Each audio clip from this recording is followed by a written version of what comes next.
Hi, everybody. Thank you for tuning in. Amelia Rolopoli here from Pebble. I am so happy to be speaking today with Linda Casey. Linda has been a strategic planner for her entire career. Starting overseas, she was a planner working at J. Walter Thompson at the juncture where the UK was really exporting planning to the rest of the world. Linda Casey might be the only British trained Mandarin speaking American white girl planner that's out there, and I'm excited to talk with her about that a bit more. Currently, Linda is a senior insights strategist at Reality Check, a human insights consultancy where she advises for a number of Fortune 500 brands and clients. Linda, I'm so excited that you are here today. It's always good to speak with you, Amelia. Now, a little secret for our friends out there. So, part of the reason I'm so excited to talk with you is because you actually were instrumental in me getting into planning. So, I'm really happy. I mean, we've had conversations over the years together off and on, but I'm kind of just excited to bring us together in this forum because I kind of attribute a lot of my career to you. Well, and I think it's interesting because I think it was always kind of an automatic vibe thing. And, since we're talking about planning, I think a lot of planning is about vibing and picking up on people and reading. And so, we were right. The vibe was right. It was good. I wanted to use this time to talk about the question of account planning. Like, where is it going right now? Like, is it dead or is it just being reincarnated? I don't think it's dead personally, but I think it is definitely changing and definitely evolving.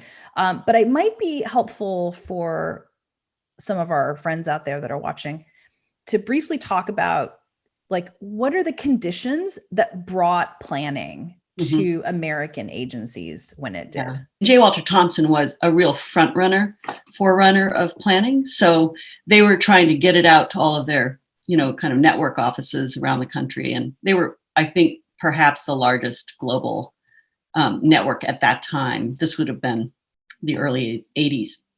And so I think it was a couple things. I think that up until that point, particularly for that culture at J. Walter Thompson, there had always been a huge emphasis put on knowledge and wisdom. And that was kind of sort of their brand differentiation as compared to other agencies that they were competing against at the time.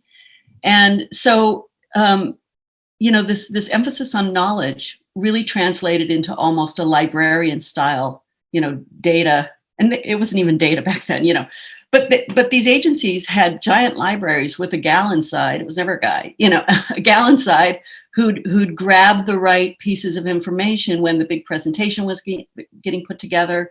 Market research was kind of growing at that time, but there were a lot of other resources that we would use and they would use in the UK to, create a backstory for whatever the presentation was about, wherever the campaign was going, so that they could kind of like justify their creative endeavor. And it was really about differentiating yourself through knowledge and wisdom and justifying creative. So you have this little old lady in the library, and they'd go and ask Elma to, get them the latest stats on car imports or whatever the request was.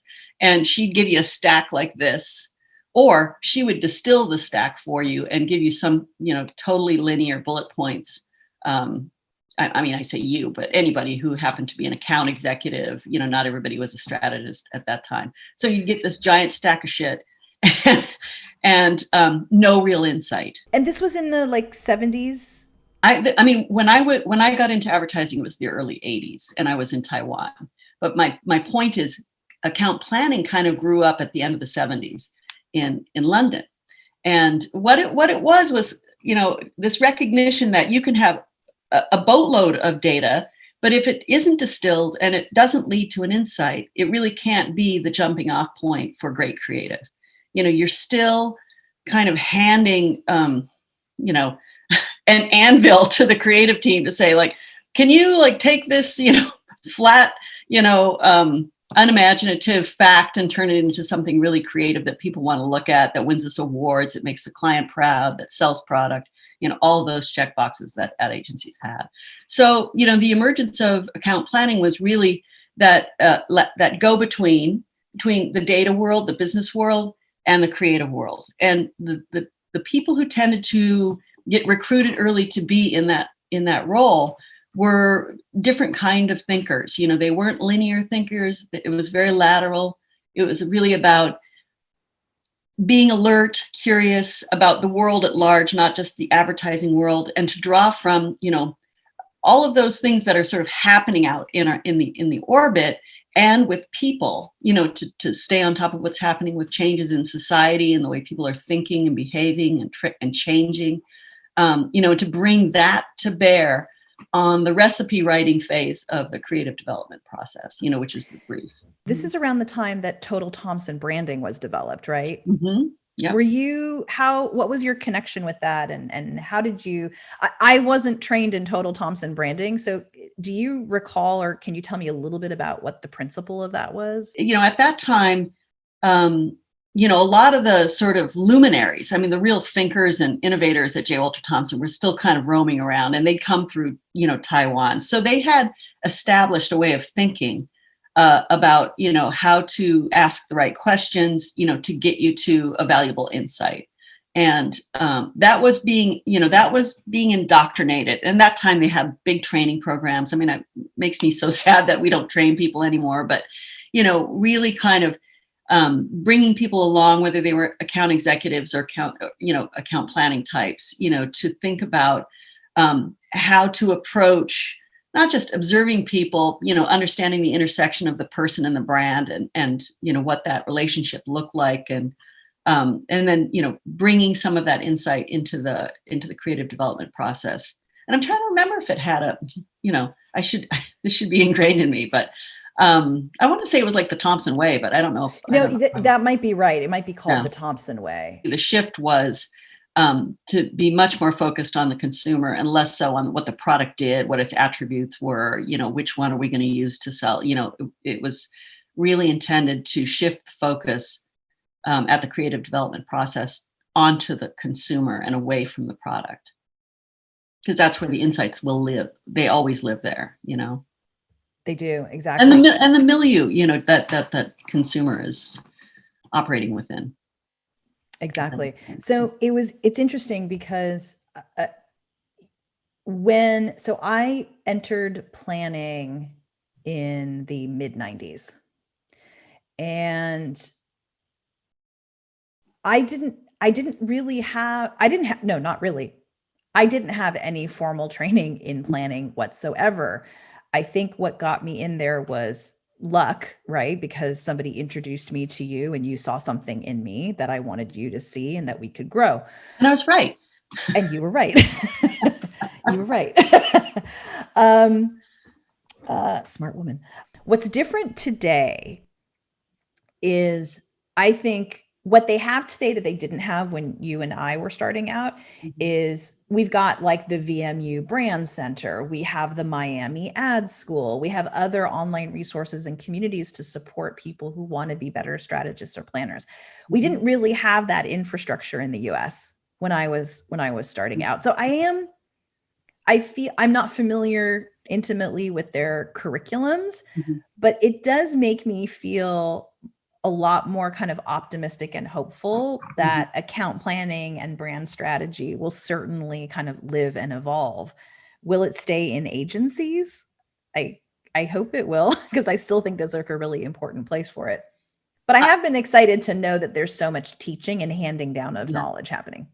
I mean, I sort of feel like, and I've always felt this way about planning, is there are some things you can teach and some things you can't.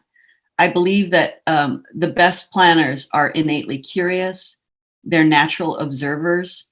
They like the puzzle of the why, you know, and, you know, I've always sort of been that kind of person, you know. Sometimes planning to me feels like psychology. Sometimes it feels like crime scene investigation. You know, sometimes it seems like putting a square peg in a round hole. You know, and finding the way that can happen. So I think you have to have or nurture in yourself, as soon as you become aware that this is a critical skill, you know, that kind of curiosity that knows no bounds. And that should be something you're feeling all the time in your life in every aspect, not just when you go to work or put your planning hat on. One of the things I always found interesting in advertising is, to me, the best or the colleagues that I ran into who really kind of could think in a distinctive way and take things to new levels were not box checkers, right? And, I think there's an aspect, particularly with the digital, advent of box checking and analytics and, all that stuff that's about accountability, really. Whereas I think planning is really about taking a leap of faith, taking a risk, putting two things together that may not seem like they go together and finding a way to create the story around that. So I've always felt really great that there are now teaching places, because I feel like the agencies abdicated that role, 30 years ago, which I think is horrible, because I think advertising is an art, whether you're a creative person, an account executive, an account planner, they're all solving different problems and having to be creative about it.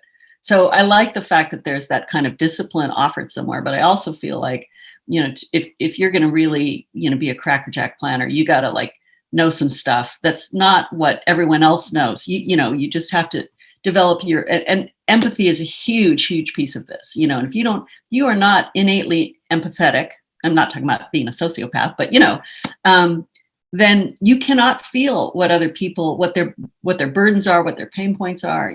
I remember there were times when I was working in some really big creative agencies, which were great, and we had great creative product, but dealing with 24-year-old male creatives who could give a shit about some 50-year-old woman who whatever problem she was trying to solve. So you have to be empathetic so you can make your internal constituency happy, right? If you're a planner and your deliverable goes to creative people, to make them feel excited by something, but also able to connect with that person that maybe they have nothing in common with. So to me, empathy is a huge piece of it.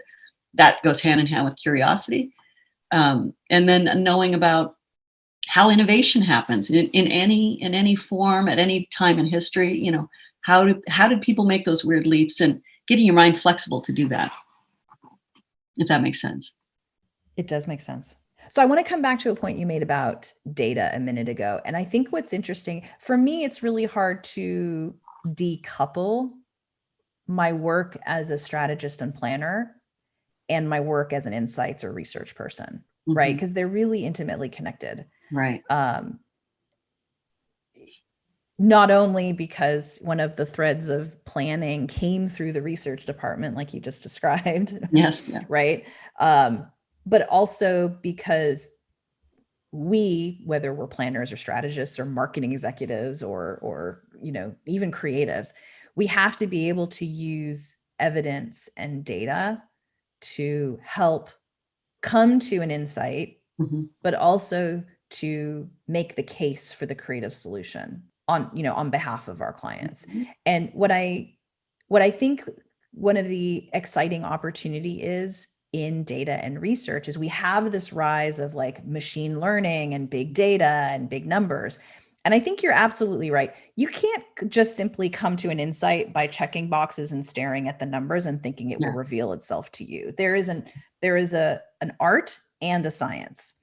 But I think a nice opportunity we have as researchers and planners is to embrace data in all its forms. You and I are both qualitative specialists and practitioners, and so that's a big part of what we do. And you need the small data, you need the human data, right? And just because you can't, I'm stealing this from somebody, I'm paraphrasing, but it goes something like, just because you can't measure it doesn't mean it's not valuable. Yes. And I've stolen that from another very smart planner, and I can't remember her name right now. But I think that's really, really telling. But the challenge for people like us and our discipline is, I think, not to only hang our hat on the human data and the qualitative data that we collect through conversation. That's incredibly valuable and important. I don't think that's going to go away in importance. But we cannot be afraid to look at large swaths of data or how to read Yeah, quantitative data. I've always felt that way. And I think that they serve different purposes. I kind of tend to look at it like, I mean, my favorite metaphor is forest for trees, right? And big data gives you all kinds of guardrails. It provides foundational context that is essential. My observation is that a lot of marketing clients have access to a lot of data and in a way, it's the great equalizer, right? I mean, like any company can have access to data. The challenge is how do you interpret it, right? And how do you... We've had clients come to us with their giant pile of data. I mean, these are first engagement kind of things to say, like, we've done all this research and we don't know what to do with it. Exactly. And so I think it's that's poignant. And I think you're absolutely right. So it's a true statement that like there's a lot of data, but it still takes brain power and thought processes and curiosity and inquisitiveness to play with the data and come up with the story. Because clients, like, they want the data, but you really only want the data because you want to inform sound decision making. Yes. Right. Well, I also think, when you're really, you've gone through the whole process and you're about to pitch whatever the product is that, whatever your creative product is that you've landed on, you have to tell the story of how you got there. I mean, not in a belabored way, but, the big data sets the context, the qual, helps you understand, was there a missing piece that gives you advantage? Is there a connection that wasn't made that lights a path forward? Whether that path forward is about differentiation, I mean, there's different goals depending on life cycle and stuff for products, but what you're gonna get that insight in the qual, and I think it helps clients understand the power of qual, and it conveys the big data conveys legitimacy on what you've identified in the qual. Like, they kind of go hand in hand that way, but they can always feel that solid feeling of statistical support, I guess. Yeah, no, definitely. What I do feel sad about sometimes is that in many situations, well, I don't know if this is actually true. Sometimes I feel like there's an emphasis on data at the expense of doing qualitative research, but I don't know if that's actually totally the case, because sometimes I have clients who insist on having qualitative but don't want to do quant. Yeah. And there's a place for everything, right? Yeah. The company that I work for, we have a really cool platform tool, that's a survey tool, but it has so much of it was basically designed by account planners. So we've incorporated a lot of the types of tools and methods that we use to really go deeper into that platform. So I think it's an interesting time in that I used to be more church and state, about particularly testing creative, about qual, but I have come to feel that if you have the right tool, you can do both, and walk away with a qual feeling and a quant feeling hand in hand if you got a good tool. If you have a good tool, and if you have the stimulus in the right form for each tool. Oh yeah, that's an art, I think. And a lot of our deepest conversations, I'm sure you found this to be the case as well, with clients when we're doing some kind of testing of that kind, and they'll come blasting out with, and we've got the boards, and we look at them and it's kind of like, whatever the issue is, you got to cut this out, or you got to streamline this, or you need to build it, because you can really hurt yourself with bad stim, and completely undermine the entire expenditure and undertaking, if it's not in the right shape. That's why I always tell, like, if you have to spend any money on research and you're in creating a campaign, or if it's for important creative work, spend it on discovery, spend it on exploration, like use the research dollar to inform the creative process before the creative process begins. That is the best use of your research dollar if it comes to that. I agree. And I think smart clients get that. You brought something up a minute ago that I want to revisit. You had mentioned when it comes to planning and strategy, there are things that you can teach and there are things that you cannot teach. I'd like to dive into that a little bit more and get your take on that. Can you expand on that? What are the things that you can teach a planner But what are the I things think, that you can't, and how do you get those, do you think? yeah. I mean, I guess I think everything is teachable, but in sort of different ways. I think that if we're talking about how to deal with quant or how to set up qual, and the guardrails that make both of those, that bring integrity to both of those types of tools that we have, those are all teachable things. I think it's easy to teach in a rear view mirror kind of way, the sort of history of advertising breakthrough, and to look at those little things that happened in great advertising stories. I mean, I was lucky enough to work on Got Milk, right? So I've got all kinds of stories about that. And some of the, one of the ads that ended up winning a Gold Lion, was one that didn't test very well, right? So teaching gut, teaching how to become a perceptive person, I think that I think it can be done, but it's really a matter of that person then really, internalizing that and developing those muscles, right? I tend to think of it all like a muscle, because it's all brain stuff, right? If you're, I can remember somebody was interviewing, this is years ago, interviewing to be in the account planning department, a very junior person in one of the companies I was at the time. And I could tell this person was very, very thoughtful and loved to think, right? But they weren't, as we discussed, just kind of general social trends and stuff. I could tell that he had no kind of observational power. So how do you teach a 28-year-old who's already, lived 28 years and learned things, but not developed the power of observation in themselves? Because if you don't have that, then you're going to see, it's almost like the world is flat, right? You're not going to see all the curvature and cubby holes, which is where the insights live, but I do think you can nurture that in people by showing them how to exercise the muscle, How to teach good thinking.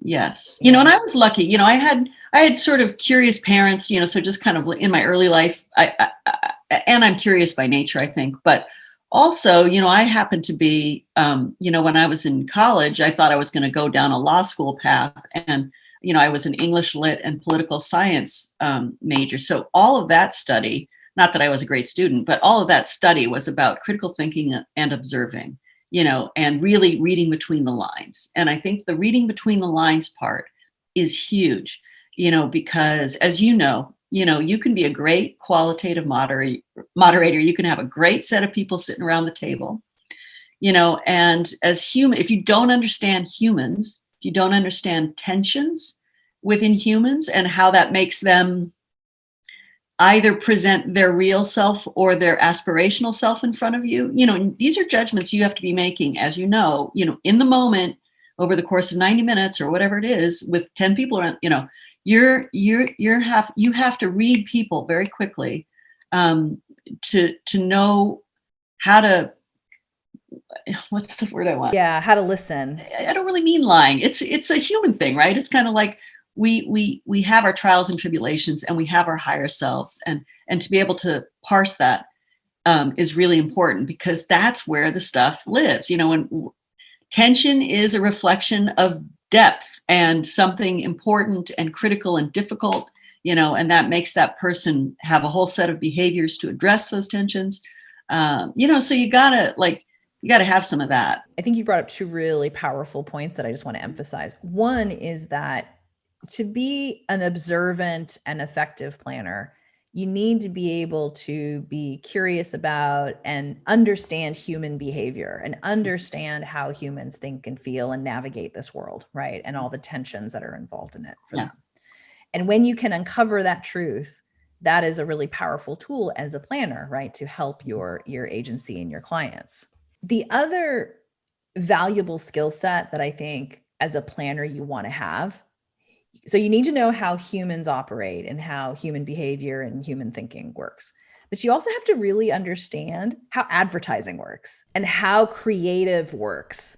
Because it's those two things that make the planner's role or the strategist's role really essential in the marketing process. That is the full arsenal, to be able to understand business, to be able to understand data, to be able to understand the idiosyncratic nature of creative people, and to be able to understand advertising and how that whole process, how you can affect the process, as well as just doing your job, bringing insights. I often laugh with my colleagues. We're all moderators and have moderated for a long time. And that feeling of being on you have multiple channels when you're in a group doing moderating, right? You're like processing the human dynamic. You're thinking about your natural path from a guide standpoint, from a discussion guide. You're thinking about time. You're thinking about that person's an alpha. I got to shut them down. I got to bring this person out. You're just doing lots of different kinds of management. And I think in a broader sense, a good planner has multiple channels, right? Little anthropologists, little psychologists. Oh, are planners currently trained on how to do their own qualitative research? I don't believe so. I think in the old days, it happened in some places. I was moderating, just trying to think now. I was probably moderating for at least 7 years before I was trained by anybody. By the time I finally got trained for the first time, which I think was at Goodby. Is that right? Yeah, I think it was at Goodby. And that was kind of interesting because it gave me a framework to understand my own behavior, right? And my own role. Before, I was always looking at, okay, who are the people and what do I have to do to make the people work together? But to understand the power you have, that was knowledge for me. That was new knowledge for me. And it was very valuable and I used it. Can you expand on that more? So what was the power that you realized that you had? Yeah. So when I was trained, I think how I could use my own energy, whether we're talking about voice, body language, standing, sitting, the types of tools I used to, aggregate what they were saying, whether I was at a board, how we shaped exercises, that I could impact many things. Again, going to that kind of channel metaphor, I could get things done more efficiently if I presented this persona, if I needed to bring the group down because it was getting too hot or too contentious, or, just to how to modulate yourself. I remember this is kind of a weird, funny story. I was interviewing with a company that was a qualitative company, and I had been very successful, up until that point. I think I was on my own at that point, and I was contemplating going into a consultancy and being part of a stable of moderators. And they made me do like a audition, focus group. And their style was so different from mine, and after I did the first group, they were criticizing me because the way they like to do it is, to stay in real close proximity. You're always on your feet and you're almost like hovering over people to create pressure for them to respond immediately, which I thought was bizarre, right? And it worked for them because they had a certain kind of client, who kind of wanted things done that way. But I thought, if you're really trying to get people to go deep, you are doing the exact opposite thing. You're creating anxiety, pressure. You're encouraging them to produce before they're ready, and that to me seemed inauthentic. That to me seemed like you would be, I don't know, harvesting substandard stuff, so those kind, but for them, that was a very important piece of how they want it. Now they've come around and they don't do that anymore, and I remember thinking like, I don't know if I want to work here because that's not me. But still, that to understand, it's not unlike being coached in public speaking, right? What do you, what is the mood? What is the final message? All of these things that you have within your control to influence, right? So a lot of it was about that, and what people need to feel comfortable to express, and how you connect. Again, I think for me, I had some of that naturally, but to, again, see it as power in the sense of influence and control, to get what you needed to get. Different researchers qualitative researchers have different sort of, I guess, philosophical, Yes. not just stylistic approaches, but there's also some different technical approaches Yeah. to moderating, groups or gathering qualitative data. Mhm. And one of the books that I found the most valuable, and I am a total fangirl of this woman, and I want to meet her sometime before we leave this green earth, is Wendy Gordon. She wrote, so she is the founder currently at Acacia Avenue, I believe it's called, but she wrote a fantastic book called Good Thinking. And I believe she wrote it I think it was written in the 80s. I don't even know if it's published anymore, but any qualitative researcher who hasn't read that book, I strongly encourage you to get it. Yeah. Wendy's book about sort of the practice of moderation and gathering qualitative data and the best practices around models for analysis, I just found incredible. And you were mentioning how you were learning your power and how to wield it. In a way, that's what Good Thinking did for me, because it allowed me to understand, why does this happen when I'm in a group? Or why doesn't this happen? Or what are the ways that I can moderate my own influence on the conversation? How do I go from a dependent model to a psychodynamic model of moderation? Like all those things, like, were just such an eye opener for me. And they were highly influential in sort of my own practice of qualitative research and my philosophical approach, and why I think it's an effective one. Yeah. And I think, you're an intuitive person. I think we are using some of these tools, but to really step out of ourselves and see how we are affecting things is just a different vantage point, and it's so wonderful to, whether you're getting it from a book or from some kind of training or just exchange of style and idea. We do a lot of that in my company, which is really helpful because we're all a little different, but sometimes I'll get and I've been doing this for a long time. Sometimes I'll get a tip from one of them and I'm like, oh my God, like, I can't believe I've gone this long. And either didn't do that. figure that out myself, or, or maybe I did it by happenstance, but, to have, to be deliberate and intentional, I think intention is a huge, we were talking earlier about qualities and what can be taught and what isn't taught. And this is tied into risk and lateral thinking and being okay with the leap of faith, to just kind of be intentional. So you create the opportunity for those moments of enlightenment to present themselves, if that makes sense, because when they show up, it's a beautiful thing. And, intention is a big deal. And I think what would be difficult now, because I do think it's very different,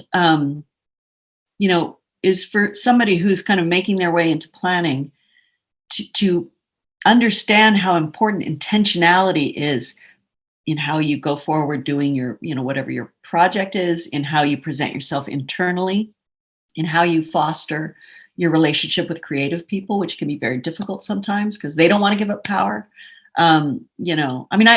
I've always felt it was so weird in certain environments, and I worked in some really, really, creative places like Goodby and Wyden, and, where you have really, talented but slightly insecure creative people, who don't realize that you're helping them, that you can help them, you can help them find their way to elevate themselves, and you can save their asses, and I'm sure that that's still the way it is, inside ad agencies. But I always found that the best creative people welcomed me, and but you have to foster that somehow. And we're not just saying that because they welcomed us, but but what you're pointing to is the need for trust between your creative team and the planner or planners, if it's a team. Yeah. And that has to be built and cultivated over time. And you and I have both had those, luckily we've had those kinds of experiences, but I've also had experiences where, I don't think the creatives disliked me, but they didn't find me useful. Yes. It's been a while since I've been in an agency environment, but, some things don't change. Is that, the constant reduction of turnaround time of just about everything, just makes it so difficult to find any space to create trust when it's not under pressure, and pressure is not conducive to trust building. Pressure is just, it is what it is, right? And that time I would just build on that and say that time compression also is not conducive to it doesn't create the breeding ground for breakout creative either, because you can't just you can't have the creative, your creative team just flip a switch and suddenly they're brilliantly creative. They need time to percolate and simmer, and you need the sort of the chaos of time and bashing ideas together to actually, I think, create the conditions for breakthrough creative. Yeah. And I think they're not nurtured either, right? Just as we were talking about how so little training takes place with planners, I think the same is true of creative people. However, they pop out and pop into advertising, with or without a lot of experience. They're not, they're not trained either. And so it really is trust, and it's interpersonal, dynamic stuff. And, I think that it's just stay open, be empathetic. Well, Linda, I really enjoyed our conversation together. Thank you so much. Thank you also, everybody, for clicking and watching. If you found what you heard here today useful or valuable or interesting, please do feel free to share it with a friend or colleague. Until next time.